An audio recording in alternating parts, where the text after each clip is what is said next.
সুপ্রিয় দর্শক, জাপানে বাংলাদেশি দূতাবাস থেকে আপনাদের স্বাগত জানাচ্ছি। আমরা আজকে কথা বলবো জাপানে বাংলাদেশের রাষ্ট্রদূতের সঙ্গে। আমরা জানি যে প্রায় 41,000 মানুষ বিভিন্ন সময়ে যারা জাপানে এসছেন, তারা এখানে থাকছেন, কাজ করছেন, বাংলাদেশকে তারা ভালো রাখছেন। তাদেরকে ভালো রাখবার জন্য এই এম্বাসি আসলে কিভাবে কাজ করছে সেটির বিস্তারিত কথা আমরা বলবো। আমাদের সঙ্গে যুক্ত হয়েছেন জাপানে বাংলাদেশের রাষ্ট্রদূত মোহাম্মদ দাউদ আলী। আপনাকে স্বাগত জানাচ্ছি আমাদের অনুষ্ঠানে। ধন্যবাদ আপনাকে। জাপানে বসবাসরত বাংলাদেশিদের নিয়ে আপনি কথা বলতে চাচ্ছেন। প্রথমে বলতে হয় যে আমি রাষ্ট্রদূত হিসাবে জাপানে এসেছি 2024 সালের ডিসেম্বর মাসে। এখানে আসার পরে আমি প্রবাসীদের সেবা যাতে আরও সহজীকরণ করা যায় সেটা নিয়ে আমি কাজ করা শুরু করি। প্রথমত কনসুলার সার্ভিস আমি আসার পরে, আগে যেটা ছিল সেটা আমি আর বলতে চাই না, আমি আসার পরে সকাল 9টা থেকে 5টা এবং কোনো লাঞ্চ ব্রেক দিই না। আচ্ছা, সবাই যাতে প্রপার সার্ভিস পায় সেজন্য আমি এটা করেছি। আমার কনসুলার সেকশনে আগে কাজ করতো মাত্র একজন। আমি সেটাকে আমার অফিসের অধিকাংশকেই কনসুলার সেকশনে নিয়োগ করেছি, কাজ করাচ্ছি। ইভেন আমার যে পার্সোনাল অফিসার আছে তাকেও আমি কনসুলার সেকশনে ফুল টাইম দিয়েছি। আমি বলেছি আমার নিজের কাজ আমি নিজে করব, বাট প্রবাসীদের যাতে কাজ বেশি পায়, সহজে পায়, সেজন্য আমরা বেশিরভাগ আমার স্টাফকে আমি কনসুলার সেকশনে নিয়োগ দিয়ে মানে কাজ করাচ্ছি। তাহলে কাজ কতজন মোট করতে পারছে এখন? আসলে আগের এখন আসলে বাই রোটেশনে সবাই করছে, সবাই কাজ করছে, সবাই যে কয়জন আছে সবাই কাজ করছে। তার ফল আমরা যেটা পাচ্ছি, এখানে প্রচুর পেন্ডিং পাসপোর্ট ছিল, প্রচুর। ধরতে পারেন যে 2000-এর বেশি, কোনো ক্ষেত্রে 8 মাস 9 মাসও পাসপোর্ট পাইনি, এরকমও ছিল। আমি আসার পরে যখন আমি সবাইকে এটাকে এখানে নিয়োগ করলাম বা কাজ করার জন্য বললাম, আস্তে আস্তে আমরা 3 মাসের মধ্যে সমস্ত পেন্ডিং পাসপোর্ট প্লাস রুটিন যে পাসপোর্টগুলো সব মিলায় প্রায় 3000-এর মতো পাসপোর্ট 3 মাসের মধ্যে আমরা দিতে পেরেছি। বাহ, তো অনেক বড় একটা ব্যাপার। এখন আপনি যদি বলেন এমআরপি, যেটা আমরা এখন অলরেডি এমআরপি অলমোস্ট বন্ধ করে দিয়েছি, কারণ ইতিমধ্যে আমি আসার পরে পাসপোর্ট সেবা চালু করেছি। আচ্ছা, এটা আগে ছিল না, যার কারণে আমরা এমআরপি যেটা আগের যেটা ছিল মেশিন রিডেবল পাসপোর্ট, এটা আমরা আসলে বন্ধ করে দিয়েছি। এখন পর্যন্ত এমআরপি যেটা আমার জানা মতে আর কোনো পেন্ডিং এমআরপি নাই। সমস্তগুলো আমরা যত সমস্যা ছিল সব সমস্যার সমাধান করে আমরা পাসপোর্টগুলো ডেলিভারি দিতে পেরেছি। এখন আমরা এমআরপি অ্যাপ্লিকেশন নিচ্ছি, পাসপোর্টের অ্যাপ্লিকেশন নিচ্ছি, এবং পাসপোর্ট আমরা বেশিরভাগ ক্ষেত্রেই 10 দিন থেকে শুরু করে 3 থেকে 4 সপ্তাহের মধ্যে পাসপোর্টগুলো ডেলিভারি দিতে পারি। এটা তো সব থেকে আরামদায়ক ব্যাপার হয়েছে আর কি। ইভেন এখন পর্যন্ত যারা এখানে অ্যাপ্লিকেশন করতে আসে কাউকে ফেরত দিই নাই। সেই সংখ্যা যদি প্রতিদিন 40-50ও হয়, 60 জনও হয়, তবু আমার অতিরিক্ত স্টাফ দিয়ে আমরা সবাইকেই কাজ শেষ করে, সেক্ষেত্রে যদি 5টার পরেও কাজ করতে হয় তবুও তারা কাজ করছে, কাউকে ফেরত দিই না আমরা। দ্বিতীয়ত হলো, আমরা যেহেতু অনেকেই চাকরি করে, সময় ওয়ার্কিং ডেতে তারা আসতে পারেন না, এই জন্য আমরা প্রতি মাসের প্রথম রবিবার আমি আমার দূতাবাস খোলা রাখি শুধুমাত্র প্রবাসীদের কনসুলার সার্ভিস দেওয়ার জন্য। এটা কি অন্য কোনো দূতাবাসকে এরকম করেছে? আমি এটা বলতে পারবো না, তবে আমি আগে ছিলাম রোমানিয়াতে, সেখানে আমি করেছিলেন, কিন্তু আমি জানি না অন্য কোনো দূতাবাস আছে অনুযায়ী আপনি করেন। আমি এটা করি। শুধু তাই না, সবসময় আপনি জানেন যে দূতাবাসে একটা অভিযোগ আছে যে টেলিফোন ধরে না। এই জন্য আমি একটা টেলিফোন ডেডিকেটেড করে রেখেছি শুধুমাত্র বাংলাদেশিদের জন্য, এবং একটা নাম্বার আলাদা, এবং সেখানে আমি একজন স্টাফকে আমি বসায় রাখি যেন সে শুধু ফোনটা ধরে। আমি এই কাজটা করছি।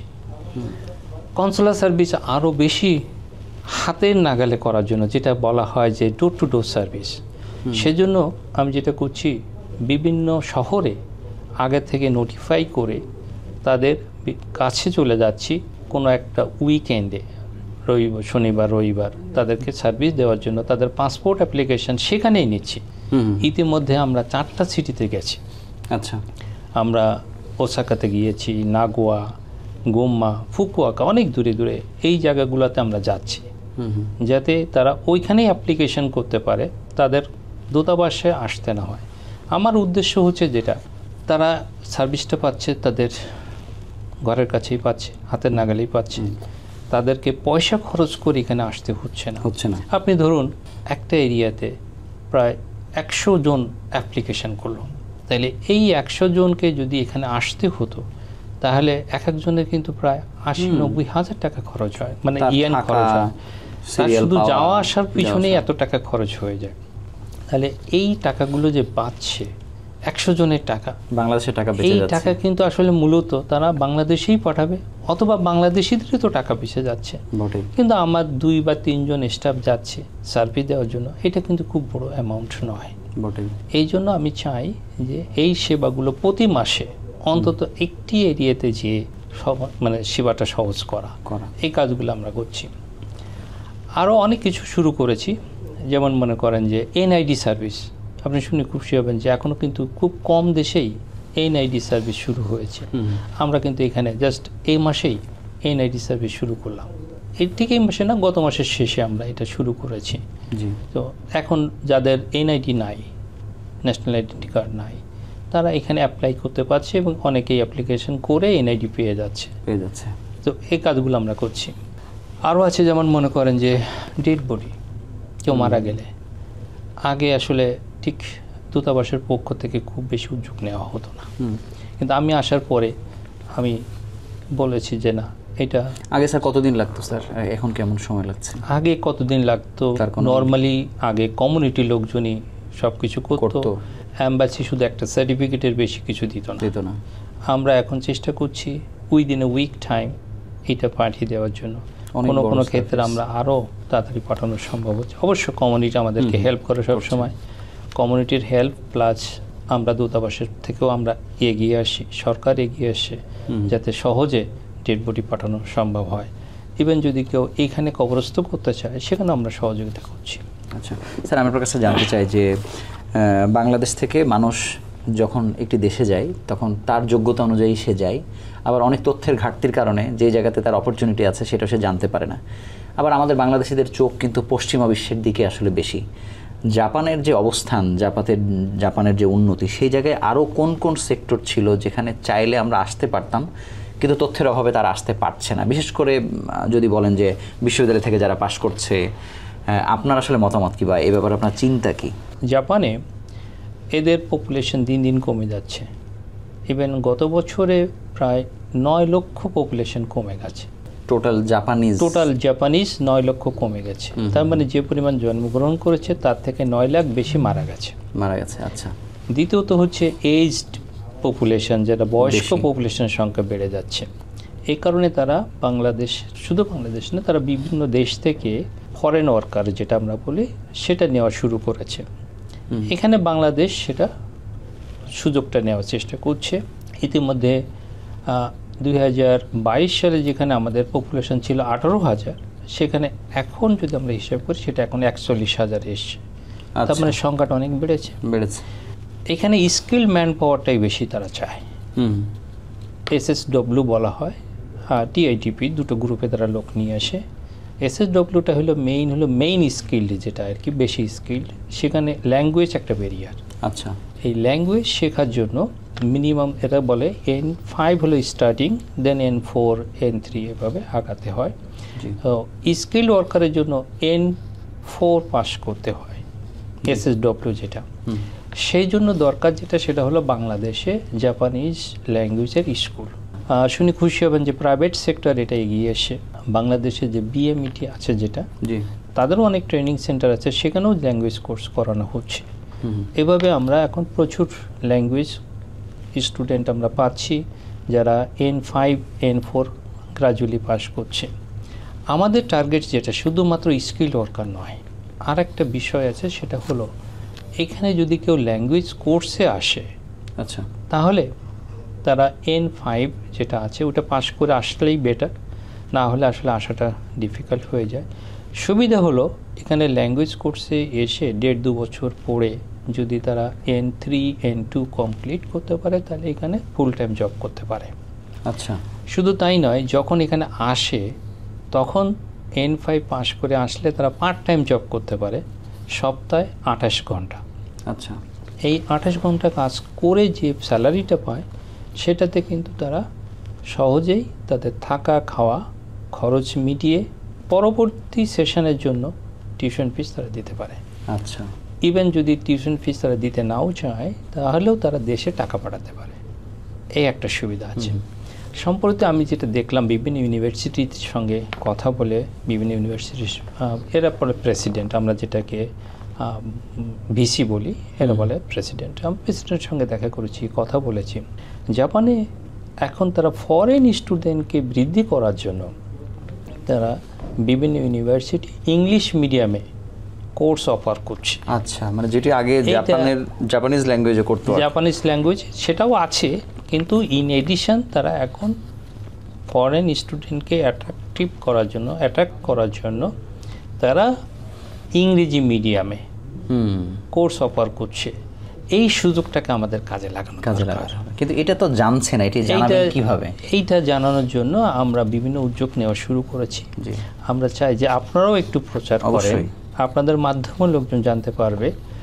এখানে সুবিধা হলো যেটা, তারাও যদি N5টা পাস করে আসে তাহলে একবার শুধু টিউশন ফিস দিয়ে আসলে, টিউশন ফিস যে খুব বেশি তাও নয়, কিন্তু ডিপেন্ড করে বাংলাদেশ টাকায় 5 থেকে 7 লাখ ইউনিভার্সিটির উপরে ডিপেন্ড করে। সেটা তো বাংলাদেশে পড়তে তো তার এত টাকা লেগে যাচ্ছে, আরো বেশি লাগছে। এবং আপনি যদি দেখেন অন্য দেশগুলোতে যারা যাচ্ছে তাদের টিউশন ফিস অনেক বেশি, সেই তুলনায় জাপানে খুব বেশি নয়। দ্বিতীয়ত হলো N5টা পাস করে আসলে তারা ওই যেটা বললাম পার্ট টাইম জব করতে পারবে, এবং সেই টাকায় তারা ইনকামের টাকায় তারা থাকা খাওয়া এবং পরবর্তী সেশনের টাকাগুলো জোগাড় করতে পারবে। তার মানে একটা বছর যদি সে খরচ করে আসতে পারে N5 পাস করে, তাহলে তাকে আর চিন্তা করতে হবে না। কি পরিমাণ ছাত্রদেরকে তারা নেবে, মানে এরকম কোনো লিমিটেশন? কোনো লিমিট নাই, যার যোগ্যতা আছে তারা যোগ্যতা থাকলেই আসতে পারবে। আমাদের বিশেষ করে যারা ইন্টারমিডিয়েট পাস করেছে তাদেরই উচিত তারা যেন দ্রুত ল্যাঙ্গুয়েজটা শিখে নেয়, শিখে এখানে আসার জন্য চেষ্টা করে। এটা আমার মনে খুব বেশি ইফেক্টিভ হবে। এখানে এসে পাস করলে, গ্রাজুয়েটটা করলে, তখন তারা কিন্তু মাস্টার্স করার জন্য স্কলারশিপ পাওয়ার সুযোগ আছে। আচ্ছা, পিএইচডি করার সুযোগ আছে। বাংলাদেশে আর ফিরে যাওয়ার প্রয়োজন হবে না। শুধু তাই নয়, এখানে পাশ করার সাথে সাথেই চাকরি পেতে কোনো অসুবিধা নেই, যথেষ্ট চাকরি। কারণ এখানে তো তাদেরই ম্যান পাওয়ার কম। এদের হিসাবে 2040 সাল নাগাদ তাদের 11 মিলিয়ন ফরেন ওয়ার্কার দরকার হবে। 11 মিলিয়ন ফরেন ওয়ার্কার দরকার হবে। আচ্ছা, খুব দারুণ একটি তথ্য দিয়েছেন। আপনি শুনে মানে একটু অবাক হবেন যে নেপাল এই সুযোগটা কাজে নিয়ে গত 3 বছরে তারা প্রায় 2.5 লক্ষ নেপালি এখন এখানে আছে। অথচ আমার এত বছরে 40,000-41,000। হ্যাঁ, কারণ আমরা এই দিক থেকে অনেক পিছিয়ে ছিলাম। আমাদের এই জন্য অ্যাগ্রেসিভ হতে হবে। আমি এসে তো প্রচুর সেমিনার করছি, হিউম্যান রিসোর্স সেমিনার করছি, আমি ইনভেস্টমেন্ট সেমিনার করছি। এখন ইউনিভার্সিটিগুলোর সাথে আমরা বসছি। আমি এই মাসের শেষে, ঠিক এই মাসে না, আগামী মাসের শেষে অথবা নভেম্বরের প্রথমে ইউনিভার্সিটিতে যারা অ্যাডমিশনের জন্য কাজ করে তাদের সঙ্গে আমি বসবো, সেমিনার করব।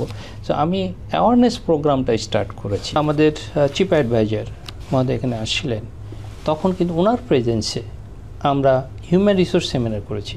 আপনি নিশ্চয়ই কোনো দিন শুনেন নাই যে কোনো একটা দেশের প্রাইম মিনিস্টার হিউম্যান রিসোর্স সেমিনারে অ্যাটেন্ড করেন। আমি সেটা করেছি, এবং সেখানে প্রায় 300 জাপানিজ কোম্পানি এসে ওনার কথা শোনার জন্য। 300 টোটাল, মানে অ্যাটেন্ডিজ আরও বেশি ছিল, 350 মতো, বাট প্রায় জাপানিজই ছিল 300 মতো। তারা এসেছেন ওনার কথা শোনার জন্য। সেটা ছিল হিউম্যান রিসোর্সের উপরে। তো আমরা এই দিকটাকে খুব বেশি হাইলাইট করছি, যাতে বাংলাদেশ থেকে বেশি সংখ্যক উপযুক্ত মানুষ আসতে পারে। ইতিমধ্যে কিন্তু আমরা 2টো কোম্পানির সাথে আমরা MOU সাইন করেছি। এই কোম্পানিগুলো বাংলাদেশে দ্বারা আমাদের যে ট্রেনিং ইনস্টিটিউটগুলো আছে, পড়ে আছে যেগুলো, TTCগুলো যেগুলো, আমরা সেই জায়গাগুলো তাদেরকে অফার করছি। তারা ওখানে language course plus training centre তৈরি করে তারা ওখান থেকে ট্রেন আপ করে লোকজন নিয়ে আসবে। ইতিমধ্যে একটি ট্রেনিং সেন্টারের কাজ শুরু হয়েছে, মনোহর দিতে ট্রেনিং সেন্টারে কাজ শুরু হয়ে গেছে।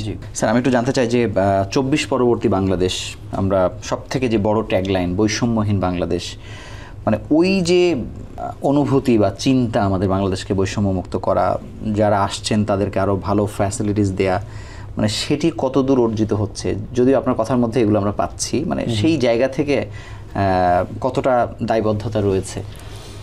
দায়বদ্ধতা তো অফকোর্স সরকারের দায়বদ্ধতা রয়েছে, ব্যক্তির দায়বদ্ধতা রয়েছে। আমি ইতিমধ্যে যেগুলো বললাম যে এখানে যারা আছে বাংলাদেশি, আপনি যদি সুযোগ হয় বাংলাদেশি যারা এখানে বসবাস করছে তাদের সঙ্গে কথা বলতে পারেন। আপনার যদি সুযোগ হয় আমাদের যে দূতাবাসের ফেসবুক পেজটা আছে সেখানে তাদের কমেন্টসগুলো দেখতে পারেন। এখন পর্যন্ত আমি মনে করি যে আমরা চেষ্টা করছি যাতে এই 24 পরবর্তী যেটা আপনি কথা বলছেন দায়বদ্ধতা, আমরা চেষ্টা করছি যে কনসুলার সার্ভিস, বিশেষ করে তো বাংলাদেশিদের কনসুলার সার্ভিসটাই ইম্পর্টেন্ট, সেটা যাতে তারা সহজে পায় এবং তাদের দোরগোড়ায় পৌঁছাতে পারি সেজন্য আমরা চেষ্টা করছি, এবং সেটা তারা পাচ্ছে বলে আমি মনে করি তাদের কমেন্টস থেকে উঠে আসছে।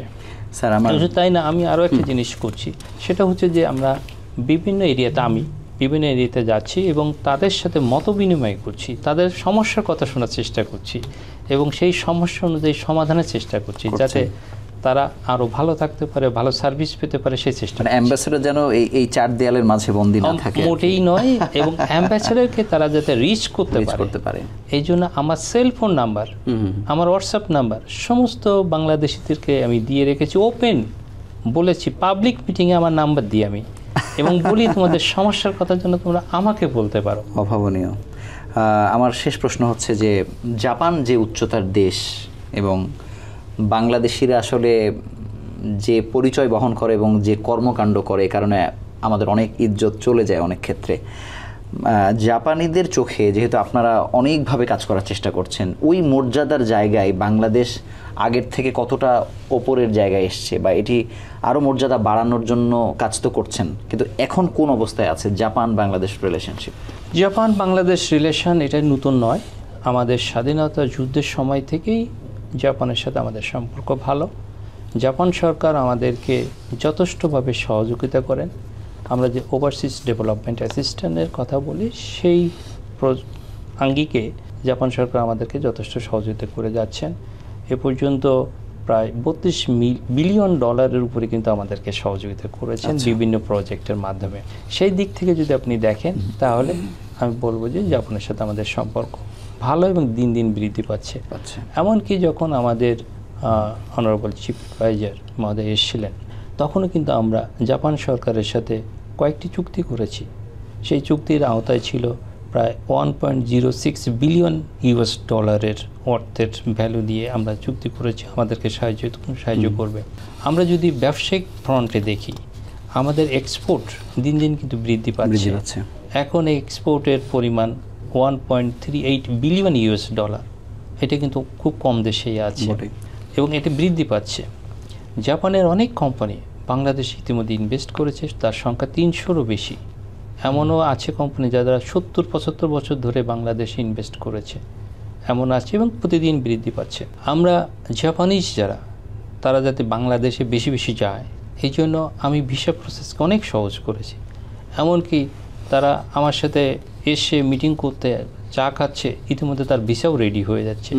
আমরা নর্মালি 1 ঘন্টা থেকে 2 ঘন্টার মধ্যেও জাপানিজদের ভিসা দিয়ে দিচ্ছি। একইভাবে স্যার, যদি আমরা উল্টো দিকে বলি যে বাংলাদেশিদের জাপানে আসার ব্যাপারে সহযোগীকরণ হচ্ছে কিনা? মানে অবশ্যই সহযোগীকরণ তো অবশ্যই হচ্ছে। হ্যাঁ, এখানে যেটা প্রাইভেট সেক্টরকে এগিয়ে আসতে হবে, আমরা ঠিক ফিল্ডটা তৈরি করে দিচ্ছি। আমি যেমন বিভিন্ন কোম্পানি ভিজিট করি, বিভিন্ন স্কুল ভিজিট করি, তাদেরকে উৎসাহিত করি, তার আমরা ফলাফলও পাচ্ছি।